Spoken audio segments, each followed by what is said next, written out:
Marcus Evans sat near the window, pencil tapping rhythmically against his notebook. It wasn't nerves, just a habitone his mother always told him to break, but it helped him think. The classroom at Westfield Middle School in Riverdale buzzed with the usual pre-lesson chatter, but Marcus kept his focus on the worksheet in front of him.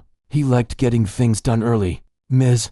Rebecca Harrison stood at the front of the room, skimming her notes.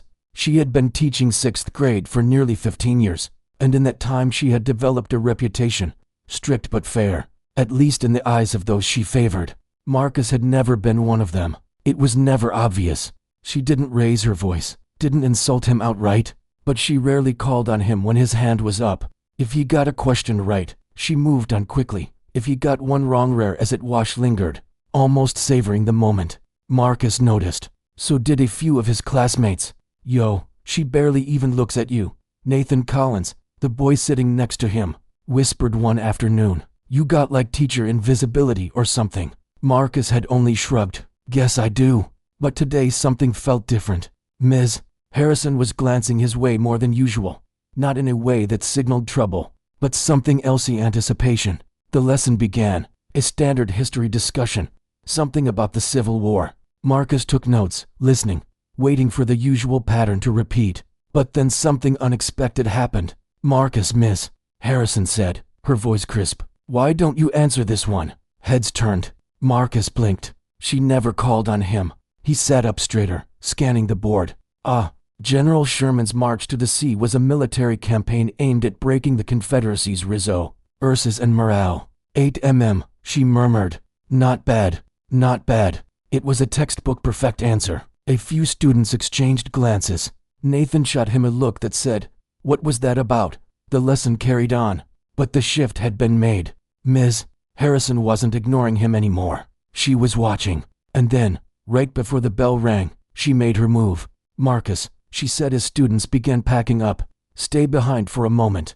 A few heads turned again, but no one said anything. Marcus took his time putting his notebook away before approaching her desk. I overheard you talking the other day, she said, clasping her hands together. About your grandfather. Marcus frowned. What about him? You said he was a musician. Something in her tone made the air feel heavier. He nodded. Yeah, he was a pianist. Played jazz. Ms. Harrison's lips curled just slightly. Not quite a smirk, but something close. Interesting. She leaned back in her chair, tapping her fingers against the desk. You must have picked up a thing or two. Marcus didn't answer right away. He wasn't sure where this was going, but it didn't feel right.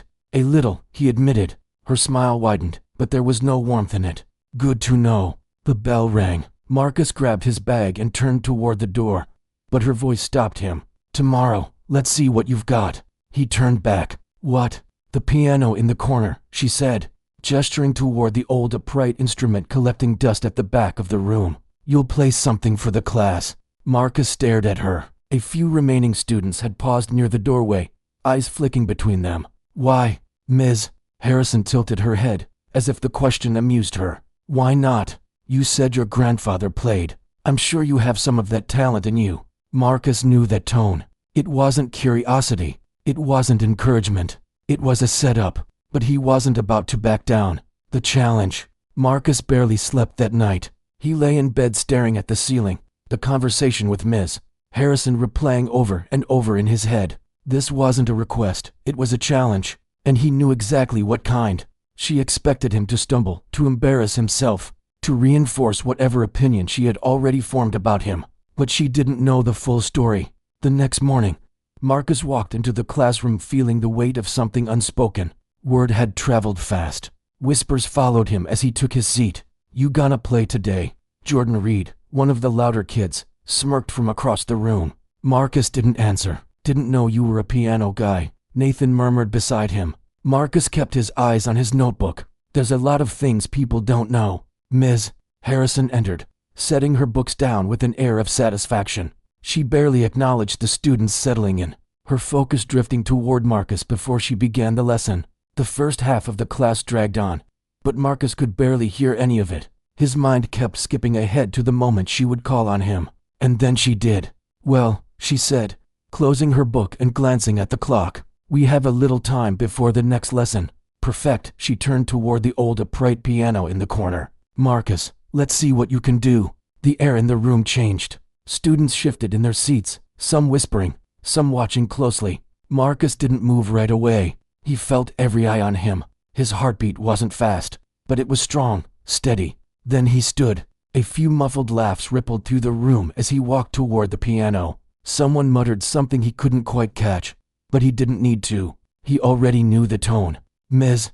Harrison," clasped her hands together. "Play whatever you'd like." Marcus studied the piano. It was old, keys slightly yellowed from age, a few of them chipped at the edges. He ran his fingers lightly over them. Just once. The instrument was out of tune, not by much, but enough. He inhaled, sat down, rested his hands on the keys. He knew exactly what he was going to play. Then he heard Isamian stifling a laugh behind him. A snicker, low but clear. It wasn't just about proving Ms. Harrison wrong anymore. It was about proving everyone wrong. And he was going to do it in a way they'd never forget. The classroom had never been this quiet. Even Ms. Harrison, who usually carried herself with a smug certainty, had an almost curious look in her eyes. The students leaned forward, waiting. Some expected a disaster, others were just there for the spectacle. Marcus placed his fingers on the keys. They felt familiar beneath his touch, even though this piano was nothing like the one he had at home. His grandfather's piano had been warm, well-loved, with deep, rich tones that filled a room effortlessly. This one's keys were slightly stiff, the soundboard likely warped from years of neglect. A deep breath, a moment of stillness. Then he played. The first few notes drifted through the air, soft and steady, a blues progression, the kind his grandfather had played for hours on humid afternoons. Marcus's fingers moved with confidence, rolling through the chords, his left hand keeping time while his right danced over the melody. The classroom shifted. The whispers stopped. Even the kids who had been smirking before sat frozen. Ms. Harrison crossed her arms, her brows furrowing ever so slightly. She had expected hesitation, maybe a shaky start. Instead, she was hearing something she hadn't prepared for. Marcus didn't stop to see their reactions. He wasn't playing for them anymore. He was playing for himself, for his grandfather. He let himself sink into the music, feeling each note as if it were telling a story only he understood. His fingers glided effortlessly, striking a balance between precision and raw emotion. It wasn't just technical skill, it was a conversation between him and the keys. And then he took a risk. He shifted into something more complex, letting his hands weave intricate runs up and down the keyboard, a progression his grandfather had taught him, one he had struggled with for months before finally mastering it. A deep, rolling bass line pulsed beneath a soaring melody, notes colliding and resolving in perfect harmony. The longer he played, the heavier the silence became. The weight of it settled over everyone in the room, wrapping around them like the very notes filling the air. No one laughed now. Nathan, sitting near the front, leaned forward slightly, his eyes wide. Jordan, who had cracked a joke earlier, had his arms crossed but wasn't smirking anymore. A few other students exchanged glances, their expressions a mix of shock and something else, something close to admiration. And then the crescendo. Marcus's fingers pressed firmly against the keys, striking chords that echoed against the walls. The music swelled, filling every inch of the room, every quiet space where doubt had once lived. He pushed harder, letting the final run carry the weight of everything he hadn't said. And then silence. The last note hung in the air for a moment before fading. Marcus lifted his hands, resting them on his lap for a second. Nobody moved. Nobody spoke. Then a single clap.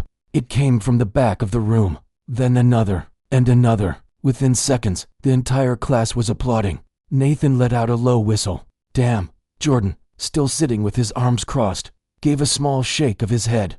I didn't know he could do that. Marcus exhaled, his heart pounding not from nerves, but from the sheer energy of what had just happened. He had done more than play. He had changed something. The applause swelled, students looking at each other as if they had just witnessed something they weren't supposed to see, something they would remember. But the loudest silence of all came from Ms. Harrison. Ms. Harrison's face was unreadable. She stood by her desk, arms still crossed, lips pressed tightly together. The applause continued around her, but she hadn't moved. She hadn't said a word. Marcus sat still, hands resting on his lap, breathing deeply. He wasn't smiling, wasn't looking for approval. He just let the moment stretch, letting them all sit with what had just happened. Then finally, Ms. Harrison spoke. Well, she said, her voice clipped. That was unexpected. The clapping died down, students glancing between her and Marcus. A few kids still whispered excitedly, but the energy in the room had shifted. It wasn't just entertainment anymore. "Where did you learn to play like that?" she asked, tilting her head slightly. Marcus met her gaze, unflinching. "My grandfather." Something flickered in her expression, but it was gone too fast to name. She straightened. "I see." A pause. "Ms. Harrison tapped her fingers against her desk, the only sound in the now silent classroom. Then she turned to the rest of the students, as if shaking off whatever thoughts had crossed her mind. "All right, let's get back to our lesson." But nobody moved. Marcus glanced around. Nathan was still watching him, eyebrows raised, like he couldn't believe what he had just seen. A girl in the back, Olivia Parker, looked almost annoyed, like the moment had been taken from them too soon. Jordan scoffed under his breath. "That's it, Ms." Harrison's eyes snapped to him. "Excuse me." Jordan shrugged, shifting in his chair. "I mean, that's all you're gonna say. He just played like he gestured vaguely, like something you hear on TV, and you're just gonna move on?" A few heads nodded. "Ms." Harrison's mouth tightened. "This is a classroom, not a talent show." Marcus took a breath, steadying himself. "You didn't think I could play, did you?" Her eyes darted back to him, sharp and assessing. He didn't let her look away. "That's why you called me up here." A few murmurs rippled through the room. "Ms." Harrison let out a slow breath. "I simply gave you an opportunity to share your talent with the class." Marcus shook his head. "No, you didn't." His voice was calm, even. "You thought I'd mess up. That's why you asked." More whispers. "Ms." Harrison's fingers curled slightly against the edge of her desk. "That's enough, Marcus." But he wasn't done. "You wouldn't have asked Nathan," he continued, glancing at his friend, "or Olivia, or Jordan. But you asked me. Why?" The room was holding its breath. "Ms." Harrison's jaw twitched. "You're out of line." "I don't think I am." Her eyes darkened, her posture stiffening. "Sit down." For the first time all year, Marcus didn't immediately do as he was told. He looked around the room, at his classmates, at the ones who had ignored him before, the ones who had underestimated him, the ones who had smirked when she called his name. Then slowly, he stood. The silence felt heavier now, charged. And Ms. Harrison, for all her usual control, looked just a little bit shaken. But this time, she wasn't the one in charge of the room. Marcus walked back to his seat slowly, feeling the weight of every step. His heart wasn't pounding anymore. He wasn't nervous. If anything, a strange sense of calm had settled over him. He lowered himself into his chair, still feeling the stares from all around him. Nathan gave him a slow nod, one that didn't need words. Olivia was still watching Ms. Harrison, arms crossed, like she was waiting for something more. But Ms. Harrison had turned away. She flipped open her lesson plan, eyes fixed on the page as if she could pretend nothing had happened. "Let's move on." The room didn't shift back to normal as quickly as she expected. The energy lingered. People still whispered. It wasn't just about the music anymore. Jordan leaned back in his chair, arms crossed.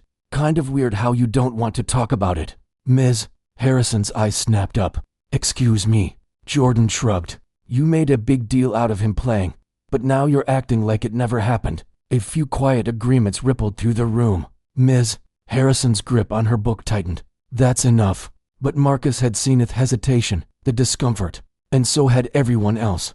For the rest of the class, Ms. Harrison's usual authority felt thinner, like a glass window that had just been cracked. She still controlled the lesson, but the students weren't as engaged. The usual rhythm was gone. When the bell finally rang, chairs scraped against the floor as students packed up their things, murmuring to each other as they filed out. Marcus slung his bag over his shoulder, moving toward the door. But just before he stepped out, Ms. Harrison called his name. "Marcus." He turned back. For a second, she looked like she might say something meaningful, something real. Instead, her expression hardened. "I hope you understand that this is still my classroom." Marcus studied her. Then, in the same calm, steady voice he had used before, he said, "I know." A beat of silence passed between them. Then he walked out. In the hallway, Nathan caught up to him. "Bro, what was that?" He shook his head, grinning. You just flipped everything upside down." Marcus let out a breath. "Eat." Nathan nudged his shoulder. "So you gonna play again?" Marcus thought about the feeling of the keys beneath his fingers, about the music filling the room. He smiled. "Yeah, I think I will. because today, he hadn't just played music, he had been heard. Marcus walked home that afternoon with a lightness in his step. The sun hung low over Maple Avenue, casting long shadows as he weaved through the familiar route. The way he had been carrying since yesterday's tension, the doubt was gone. At the corner store near his neighborhood, he stopped to grab a bottle of water.